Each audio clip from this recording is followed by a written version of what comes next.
बिस्मिल्लाहिर्रहमानिर्रहीम। अस्सलाम वालेकुम। आप देख रहे हैं यूट्यूब चैनल आम सी बातें।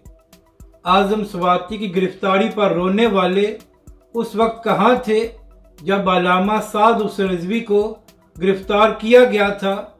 इस वीडियो में हम इसी के मुतालिक बात करेंगे।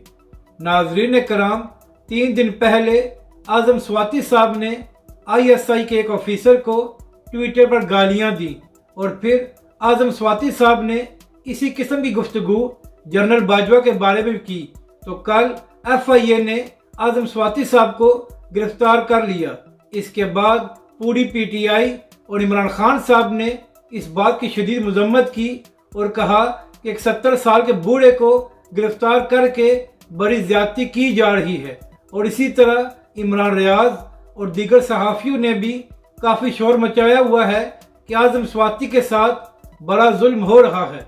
तो नाज़रीन कराम, हकीकत यही है कि किसी को भी बिला वजह गिरफ्तार नहीं करना चाहिए। लेकिन इन लोगों से मेरा सवाल है कि जब इमरान खान की हुकूमत में अल्लामा खादिम हुसैन रिजवी अलैहि रहमा को माजूरी की हालत में गिरफ्तार किया गया था और इसके बाद 7 महीने जेल में रखा गया था, तो उस वक्त आप लोगों के ज़मीर क्यों नहीं जागे और आपने अल्लामा खादिम हुसैन रिजवी अलैहि रहमा के लिए आवाज़ क्यों नहीं उठाई।